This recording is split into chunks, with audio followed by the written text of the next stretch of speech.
सैनिक परेशान, नहीं मिला मकान। नमस्कार, आप देख रहे हैं सवाल आपका, आपके साथ मैं हूं कायनत अंसारी। हरियाणा हाउसिंग बोर्ड से सैनिक परिवार नाराज हैं। वजह है आशियाने का वो सपना जो कई साल से अधूरा है। लापरवाही और अनदेखी का आलम यह है कि करीब 14,000 सैनिक परिवार 8 साल बाद भी घर के इंतजार में हैं। लेकिन सब्र का पैमाना अब लबरेज हो चुका है और बात अब भी वहीं अटकी हुई है जहां पहले थी। अब दी गई एडवांस राशि को सूद समेत लौटाने तक बात जा पहुंची है।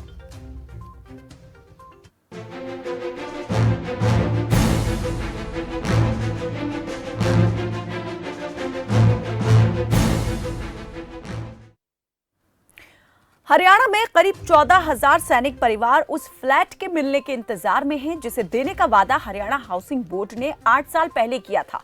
दरअसल साल 2014 में हाउसिंग बोर्ड ने जेसीओ रैंक, सेवारत, सेवानिवृत्त फौजियों, पैरामिलिट्री जवानों और उनके परिवारों के लिए 11 जिलों में 19 स्थानों पर 13,696 सस्ते फ्लैट बनाने की स्कीम लॉन्च की थी।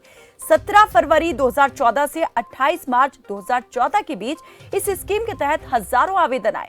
31 दिसंबर 2014 को ड्रॉ निकाला गया और अलॉटियों से एडवांस के रूप में फ्लैट की कीमत की कुल 25% राशि ली गई। लेकिन एडवांस राशि के रूप में करोड़ों रुपए भरने के 8 वर्ष बाद भी पंचकूला को छोड़कर किसी स्थान पर फ्लैट नहीं बन पाए। वजह थी हाउसिंग बोर्ड की लापरवाही, जिसने जल्दबाजी में बिना जगह एक्वायर किए स्कीम को लॉन्च कर दिया। गुरुग्राम में पिछले 8 साल में 3 बार जगह बदलने के बावजूद आज तक इन फ्लैट का निर्माण कार्य शुरू नहीं हो पाया है। करोड़ों रुपए भरने के बाद भी करीब 14,000 सैनिक परिवार आज तक आशियाने के इंतजार में हैं। सैनिकों, अर्धसैनिकों के लिए और उनके परिवारों के लिए बनी इस स्कीम में लापरवाही का आलम यह है कि हाउसिंग बोर्ड आज तक फ्लैट बनाने के लिए कहीं जगह तय नहीं कर पाया है। सोने पे सुहागा ये कि साल 2020 में हाउसिंग बोर्ड ने फ्लैटों की कीमत में बढ़ोतरी और जगह में बदलाव को लेकर अलॉटियों से सहमति और असहमति मांगी, जिस पर ज्यादातर अलॉटियों ने असहमति जताई और पैसा ब्याज समेत वापस लौटाने की मांग की। अब सवाल यही कि आखिर 8 साल बाद भी ये मामले अधर में क्यों लटके पड़े हैं? क्यों हाउसिंग बोर्ड बार बार नियम और शर्तों में बदलाव कर रहा है? इस पर करेंगे चर्चा, लेकिन सबसे पहले डाल लेते हैं सवालों पर नजर जो आज खबरपास ने इस मंच से उठाए हैं। तो हरियाणा हाउसिंग बोर्ड ने क्या सैनिकों से तोड़ दिया है अपना वादा? सैनिकों के लिए सस्ता फ्लैट स्कीम ठंडे बस्ते में क्यों गई? 8 साल बाद भी सैनिकों को क्यों नहीं मिला है फ्लैट? किसकी है ये लापरवाही, अनदेखी? सैनिक डिमांड, बोर्ड लौटाए सूद समेत एडवांस, बोर्ड मानेगा ये डिमांड? तो नंबर आपके सामने फ्लैश हो रहे हैं, नंबर पर कॉल करके आप हमसे इस कार्यक्रम में जुड़ सकते हैं। सवाल यहां पर हजारों उन सैनिक परिवारों का है जिन्होंने 8 साल पहले सस्ते घर का सपना जो है वो साकार करने के लिए हाउसिंग बोर्ड के स्कीम पर भरोसा जताया था और उसमें निवेश के रूप में 25% एडवांस के रूप में एक फ्लैट की कीमत का दिया था। लेकिन 8 साल गुजर चुके हैं, ना पैसा वापस मिला है और ना ही घर मिला है।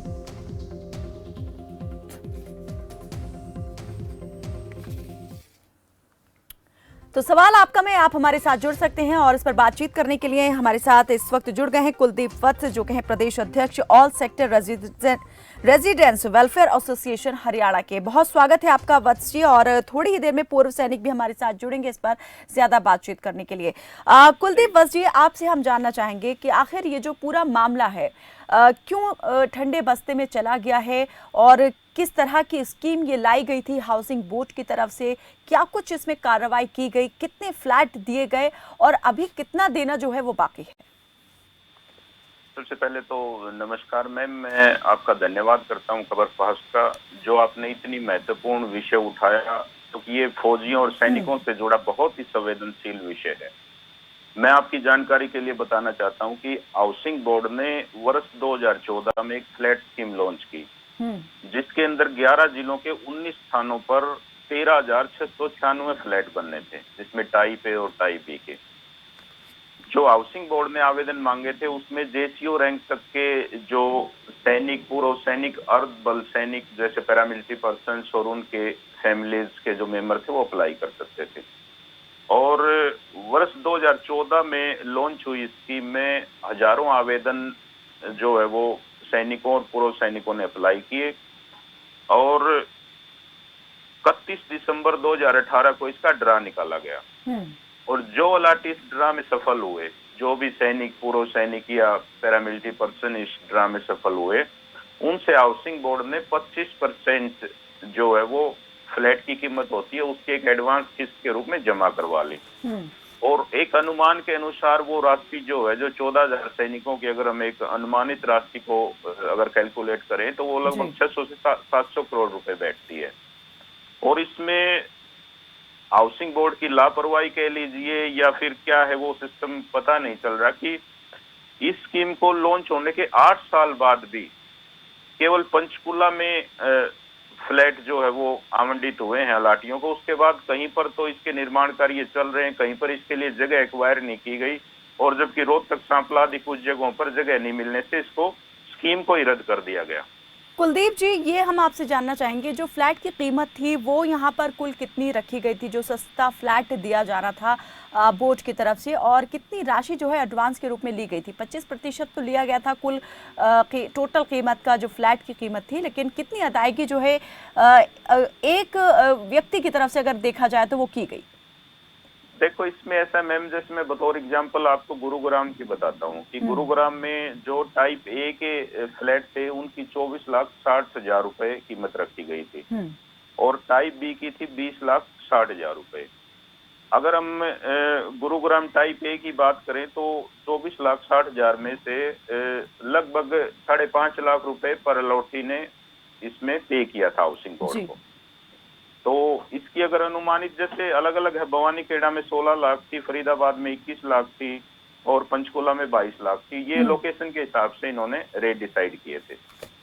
तो इसमें मैं एक बतौर एग्जांपल आपको गुरुग्राम का एक उदाहरण देता हूं कि जब ये स्कीम लॉन्च हुई उस समय गुरुग्राम जो प्रोस्पेक्ट है उसमें गुरुग्राम सेक्टर 40 दर्शाया गया था कि सेक्टर 40 में आपको फ्लैट दिए जाएंगे, लेकिन उसके जस्ट बाद उसकी जगह बदलकर सेक्टर 102 कर दी, और 5 साल तक अलाटियों को यह विश्वास दिलाया गया सैनिकों को कि आपको सेक्टर 102 में फ्लैट दिया जाएगा, निर्माण जल्द शुरू होगा। और वर्ष 2020 में आके 5 ईयर उसकी 102 की बजाय जगह उसकी सेक्टर 106 कर दी गई। और आज की सिचुएशन ये है, जब मैं आपसे बात कर रहा हूँ, फिलहाल की प्रेजेंट सिचुएशन ये है कि आज तक गुरुग्राम सेक्टर 106 में इन फ्लैटों के लिए निर्माण कार्य शुरू नहीं हुआ है। आप ये बताइए कि 8 साल बाद कोई सैनिक, पूर्व सैनिक या पैरामिलिट्री पर्सन, हाउसिंग बोर्ड एक सरकारी डिपार्टमेंट है, उसकी नीतियों पे विश्वास करके अपनी खून पसीने की जो पूंजी है वो इस फ्लैट स्कीम में लगाता है, लेकिन 8 साल बाद उनको क्या मिला? आज तक उनके निर्माण कार्य शुरू नहीं हुए। और 2020 में ऐसे कई जगहों पे जो है बदलाव किए गए, गुरुग्राम के अलावा और भी कई जगहों पर इस स्कीम के तहत बदलाव किए गए, और जो इसके अलॉटीज थे, जो सैनिक थे, उनसे बाकायदा हाउसिंग बोर्ड ने एक पत्र के माध्यम से ये पूछा था कि हम जगह परिवर्तन कर रहे हैं या कीमत बढ़ा रहे हैं, तो आप इसकी मतलब जगह सहमत हैं या असहमत हैं? सहमत हैं या असहमत हैं? यदि तो उसमें क्या हुआ कि ज्यादातर अलाटियों ने इसमें अपनी असहमति जताई कि हमारी जो है राशि ब्याज सहित वापस दी जाए, लेकिन किसी भी अलॉटीज को उसका जवाब नहीं दिया गया, किसी की राशि जो वापस नहीं लौटाई गई।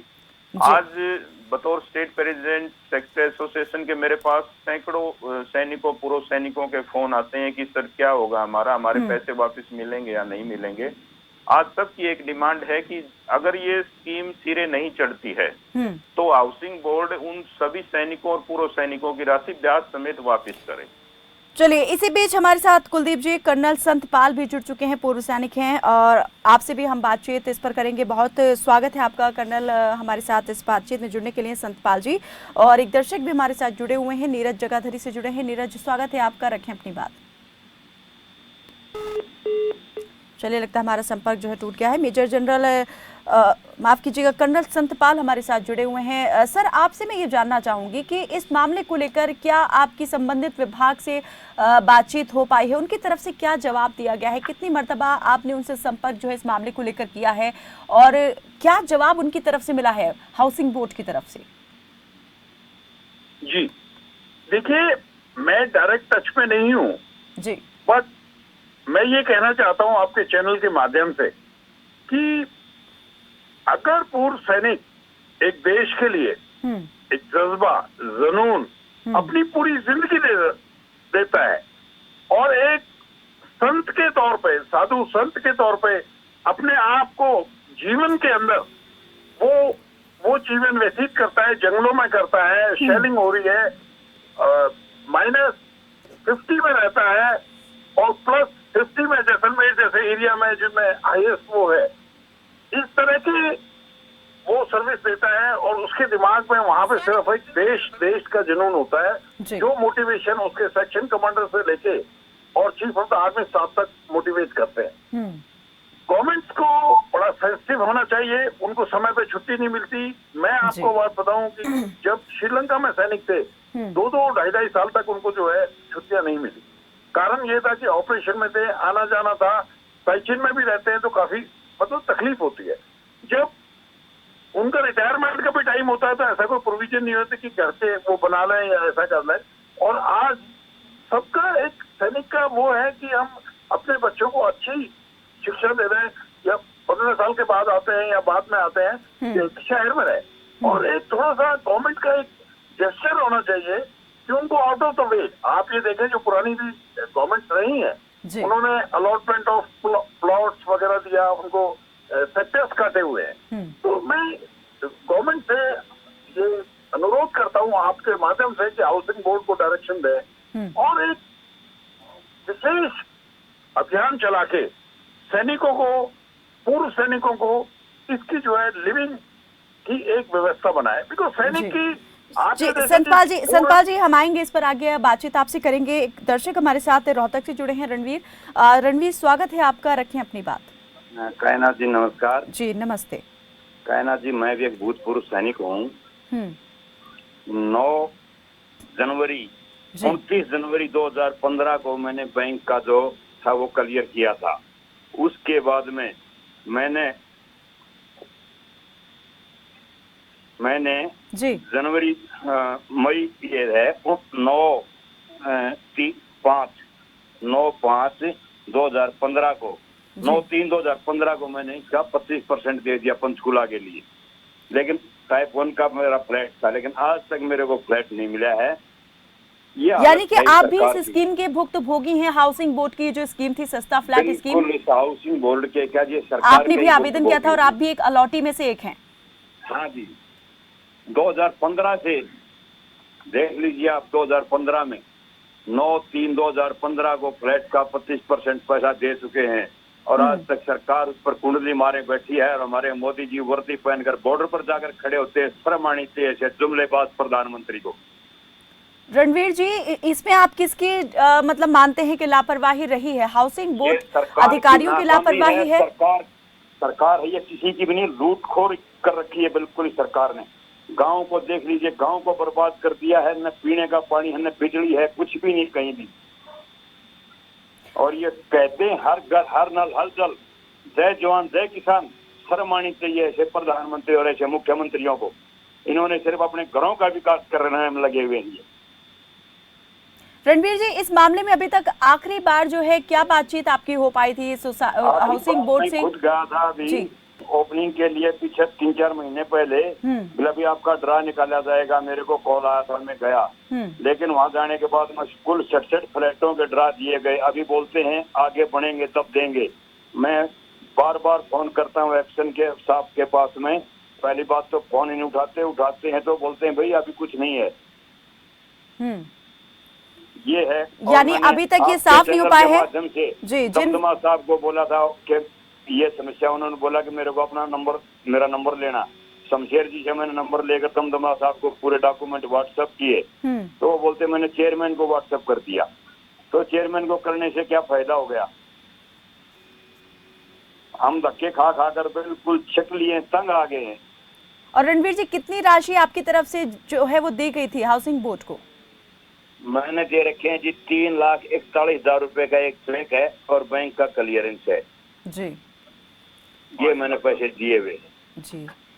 चलिए, बहुत बहुत शुक्रिया रणवीर जी हमारे साथ इस बातचीत में जुड़ने के लिए। और आज इस मुद्दे को उठाने का मकसद हमारा यही है कि ये जो समस्या इतने लंबे वक्त से चली आ रही है, खिंचती जा रही है, उसका समाधान जल्द से जल्द हो। कुलदीप जी, लोग यहाँ पर बेहद परेशान दिखाई दे रहे हैं। मुख्यमंत्री तक से जो है आपकी तरफ से जो है अब मामले में संज्ञान लेने की बात की गई है, अपील की गई है। क्या लगता है इस मामले में क्या पहले सरकार से जो है बात हुई थी? अगर हुई थी तो क्या कोई संतोषजनक जवाब मिला था या नहीं मिला था? देखिए, बतौर सेक्टर एसोसिएशन प्रेसिडेंट इससे पहले एक सेक्टरों में इन्हांसमेंट का मुद्दा था। सेक्टरों में इन्हांसमेंट आई हुई थी लगभग 100 के करीब सेक्टरों में, और उसको लेके हमने पूरे प्रदेश में एक आंदोलन चलाया था और मेरे ही नेतृत्व में मुख्यमंत्री जी से 9 बार मीटिंग हुई थी उस विषय को लेके। और उसकी कड़ी दर कड़ी जो है वो अधिकारियों ने जो है कड़ी दर कड़ी समझाने के बाद वो मुद्दा हल हो गया था 9 मीटिंगों के बाद, और काफी हजारों प्लाट धारकों को रिलीफ मिला था जी। इस मुद्दे को लेके भी हमने जो है जो चीफ एडमिनिस्ट्रेटर हैं या उच्च अधिकारी हैं उन तक बात पहुंचाने का प्रयास किया है। और मैं आपकी जानकारी के लिए बता दूं कि जब इस स्कीम को लॉन्च किया गया था, इस स्कीम में सबसे बड़ी लापरवाही कहां है? इस स्कीम को वर्ष 2014 में लॉन्च किया गया था। उस स्कीम को लॉन्च करते समय बहुत लापरवाही बरती गई। कई स्थान ऐसे थे कि जहां पर जगह ही एक्वायर नहीं थी जी। और बिना जगह एक्वायर किए स्कीम लॉन्च करने की वजह से ये सारी समस्याएं आ रही हैं। कहीं निर्माण कार्य शुरू नहीं हुआ, कहीं बार बार स्थान बदले जा रहे हैं और अधिकारी जो है इस मामले को जानबूझकर। चलिए, आखिर इस जल्दबाजी को दिखाने की वजह क्या थी? इस पर आऊंगी मैं, उस पर बात करेंगे। एक दर्शक हमारे साथ अंबाला से जुड़े हैं, लज्जाराम। स्वागत है आपका लज्जाराम जी, रखें अपनी बात। जी नमस्कार। जी नमस्ते। मैं ये भूतपूर्व सैनिक हूँ, ओनली कैप्टन एलआर शर्मा नाम है मेरा जी। मैं ये कहना चाहता हूँ कि ये जो हाउसिंग बोर्ड है हरियाणा का, इसको टोटली बंद कर देना चाहिए क्योंकि बहुत करप्ट संस्था है, बहुत करप्ट। मैं एक प्रैक्टिकल एग्जाम्पल बताता हूँ। करनाल में अप्लाई किया है मैंने, करीब 7 साल पहले की बात है जी। किसी एक सज्जन अगर जानकार आदमी का मेरे पास फोन आया 5 लाख रुपए दे दे तेरे को प्लाट मिल जाएगा। इस तरह की कहना तेरे कहना। धन्यवाद, नमस्कार। चलिए, बहुत शुक्रिया लज्जाराम जी हमारे साथ इस बातचीत में जुड़ने के लिए। जी कुलदीप जी, क्या लगता है, जैसे अभी आपने कहा कि जल्दबाजी में ये स्कीम जो है लॉन्च कर दी गई बिना जगह को एक्वायर किए हुए, और 3 साल के अंदर जो है 3 साल के अरसे के अंदर इस स्कीम के तहत फ्लैट बनकर तैयार हो जाने थे, लेकिन ऐसी सूरत में जब जगह तक यहाँ पर एक्वायर नहीं की गई तो कैसे यहाँ पर फ्लैट बनाकर दिए जा सकते हैं? इसके पीछे कारण क्या देखते हैं इस जल्दबाजी को दिखाने का? देखिए, इसके पीछे कारण ये है मैम, जल्दबाजी का कारण जो भी रहा हो, लेकिन उसके अंदर अधिकारियों की लापरवाही कह लीजिए या तत्कालीन सरकार की कोई ऐसी नीति होगी कि लॉन्च करना होगा उसके बाद एक्वायर करनी होगी। लेकिन मैं आपको बताता हूं कि सैनिकों का बहुत ही संवेदनशील मामला है ये। आज कोई जम्मू कश्मीर में ड्यूटी दे रहा है, कोई अपने लेह लद्दाख में ड्यूटी दे रहा है, वो न तो कोई आंदोलन कर सकते, न अपनी बात को प्रॉपर तरीके से कहीं उठा सकते, वो केवल पत्र लिख सकते, और ऐसे सैकड़ों पत्र शायद हाउसिंग बोर्ड में पहुंच भी चुके होंगे। और इसमें एक इस स्कीम में को मेरे हिसाब से लेट करने का और इसमें लटकाने का एक कारण ये हो सकता है कि आज इस स्कीम को 8 साल हो गए। 8 साल में किसी सैनिक भाई को अपनी बेटी की शादी करनी है और कोई मजबूरी है, वो अपने फ्लैट को सरेंडर कर देता है, और सरेंडर करने के बाद जो है वो उस अलॉटीज को ये पैसा काट कर लौटाते हैं। इस स्कीम में सबसे बड़ी देरी करने का कारण ये भी हो सकता है कि ये स्कीम एक पैसा कमाने की स्कीम बन गया हाउसिंग बोर्ड के लिए, क्योंकि उसी की पूंजी को 8 साल बाद 10 या 15% काट कर लौटाया जा रहा है सैनिक की, जबकि नियम ये था इसका कि 3 साल में सभी स्थानों पर फ्लैट मिल जाने चाहिए अलॉटियों को। लेकिन किसी भी स्थान पर अभी एक अलॉटीज की बात हुई कि पंचकुला में दिए गए, पंचकुला को अलावा कहीं भी जो है ये फ्लैट नहीं दिए गए हैं। कई जगह निर्माण कार्य नहीं शुरू हुए, और हमारी जो है सरकार से, माननीय मुख्यमंत्री जी से ये मांग है कि जैसे उच्च अधिकारियों से हम बात करते हैं, वो कहते हैं कि हाउसिंग बोर्ड की माली हालत ठीक नहीं है, तो ये कोई लॉजिक लागू नहीं होता। जिस आदमी ने अपनी खून पसीने की, जिस सैनिक ने, पैरामिलिट्री पर्सन ने अपनी खून पसीने की कमाई के जो 5-5.5 लाख रुपए जमा करवा दिए, और अब कहते हो कि हाउसिंग बोर्ड की माली हालत ठीक नहीं है, कि इसके आर्थिक हालात ठीक नहीं है, तो वो जो पैसा जमा था वो कहाँ गया? वो शायद इन्होंने दूसरी स्कीमों में लगा दिया। और हैरानी की बात यह है कि इसी तरह की स्कीम जस्ट 2 साल पहले और लॉन्च कर दी गई पैरामिलिट्री पर्सन के लिए। अच्छा, मतलब ये स्कीम पूरी नहीं हुई, उसके अलावा एक और स्कीम लॉन्च कर दी गई? एक और स्कीम लॉन्च कर दी गई, मैं उसकी डिटेल्स आपको नेक्स्ट प्रोग्राम में बताऊंगा। एक और स्कीम लॉन्च कर दी गई, जबकि ये स्कीम सिरे नहीं चढ़ी। तो मैं हाउसिंग बोर्ड के जो अधिकारी हैं या सरकार है, जो माननीय मुख्यमंत्री जी से ये पूछना चाहता हूँ कि वो एक इसकी डेडलाइन जारी करें। अगर कोई बजट की कमी है तो वो बजट पूरा करें। और जिन अलॉटियों ने स्थान बदलने पर, जिन अलॉटियों ने, जिन सैनिकों ने कीमत बढ़ने पर, क्योंकि मोस्टली जगह इन्होंने यहाँ जैसे कि ये बात हो रही है कि अगर कोई अलॉटी अपना जो फ्लैट है वो अगर सरेंडर कर रहा है तो उसकी राशि को 15% काट के बोर्ड अधिकारी जो है वापस लौटा रहे हैं। बल्कि ऐसी सूरत में तो मुझे जहां तक मुझे लगता है या मेरी अपनी राय है, पेनल्टी तो यहाँ पर अधिकारियों पर लगनी चाहिए, बोर्ड पर लगनी चाहिए। इतने वक्त बाद भी फ्लैट नहीं दिया है और इस तरीके से अगर जगह परिवर्तन कर रहे हैं या फिर पैसों की डिमांड ज्यादा हो रही है, पैसे ज्यादा मांग रहे हैं, तो ऐसी सूरत में यहाँ पर तो नियम बोर्ड की तरफ से बदले जा रहे हैं, उससे यहाँ पर इसका खामियाजा भुगतना चाहिए। कर्नल संतपाल भी हमारे साथ जुड़े हुए हैं। संतपाल जी, आपको क्या लगता है कि सरकार जो है इस मामले में किस तरीके से अमल दखल कर सकती है और राहत का काम जो है सैनिकों के लिए वो किया जा सकता है सरकार की ओर से? जी देखिए, जो मेरे से पूर्व प्रवक्ताओं ने जो बताया, बिल्कुल एक स्पष्ट तौर पे बड़ी मजबूती तौर पे अपनी बात रखी है। और ये एक अन्याय है। आज किसी सैनिक के पास में बड़ा लिमिटेड फंड्स होते हैं और बड़ी उम्मीद होती है, तो ये गवर्नमेंट के जो अधिकारी हैं, जो उनके बोर्ड के चेयरमैन हैं, जो ब्यूरोक्रेसी है, they should be penalise and action उनके खिलाफ लिया जाना चाहिए कि एक टाइम लाइन दें कि भाई ये हमारा प्लान है, ये है। अगर किसी कारण से गवर्नमेंट फेल हो जाती है, जगह को एक्वायर नहीं कर पाती या कुछ है, तो इंटरेस्ट के साथ वो जो है उनको पैसा लौटाया जाए, नंबर 1।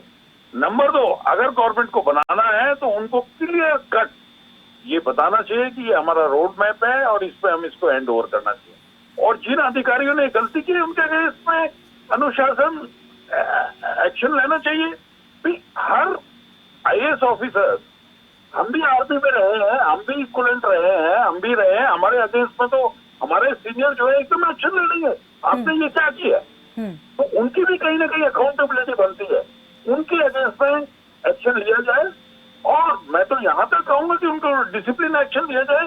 फाइनेंशियल जो लॉस हुआ है और जो हरासमेंट हो रही है, इसके लिए भी, और गवर्नमेंट की भी बदनामी हो रही है, इसके लिए भी एक्शन लिया जाए। जी कुलदीप वत्स जी, कई जो सैनिक परिवार है उनकी तरफ से ये भी डिमांड हो रही है कि जो पैसा दिया गया था एडवांस के रूप में, उसे 18% ब्याज के साथ जो है वो लौटाया जाए। क्या इस मामले को लेकर कोई जवाब जो है वो मिल पाया है हाउसिंग बोर्ड की तरफ से? देखिए, मेरी हाउसिंग बोर्ड के उच्च अधिकारियों से इसको लेके बात हुई थी। सबसे पहले तो मैं एक हैरानी की बात आपको बताता हूँ कि वर्ष 2017 के बाद हाउसिंग बोर्ड ने किसी भी अलॉटीज को पैसा वापिस नहीं किया है। अच्छा। इससे पूर्व की जो भी स्कीम है पैसा लौटाते ही नहीं। हाउसिंग बोर्ड की नीतियां इतनी खराब हैं आम आदमी के लिए कि आम आदमी का पहली बात तो विश्वास ही उठ चुका है इस डिपार्टमेंट से। क्योंकि एक प्राइवेट बिल्डर अगर ऐसा करता है तो उसकी हम मान सकते हैं कि भी बिल्डरों पे रेरा बना हुआ है, काफी कानून है कि भी ऐसा हो सकता है। लेकिन सरकार का कोई विभाग अगर इस तरह की पॉलिसीज अपनाता है कि 8-8 साल बाद किसी को फ्लैट नहीं मिलते, और ब्याज की तो छोड़िए, हम डिमांड कर रहे हैं ब्याज की, लेकिन मेरे को नहीं लगता कि वो ये उसको पैसा ही जो वो काट के लौटा बिल्कुल यहाँ पर मूल भी मिल जाए, वो भी मिलता हुआ मिलना मुश्किल दिखाई दे रहा है। और इस वक्त यही डिमांड सरकार से की जा रही है, या तो फ्लैट दे दिए जाए जो स्कीम थी उस स्कीम के तहत, या फिर ब्याज समेत जो है वो पैसा ही लौटा दिया जाए। बहुत बहुत शुक्रिया आप दोनों ही मेहमानों का हमारे साथ इस बातचीत में जुड़ने के लिए। तो 2 साल पहले अलॉटियों ने अपना पैसा ब्याज समेत वापस लौटाने की मांग की थी, लेकिन इस पर 2 वर्ष बाद भी कोई फैसला नहीं लिया गया है। वहीं all sector residents welfare association ने पत्र लिखकर सीएम मनोहर लाल से इस पूरे मामले में हस्तक्षेप करने की मांग की है। देखना यही होगा कि सीएम की तरफ से इस मामले में क्या कदम उठाया जाता है। फिलहाल के लिए मेरे साथ बस इतना ही। आप देखते रहें खबर फास्ट। नमस्कार।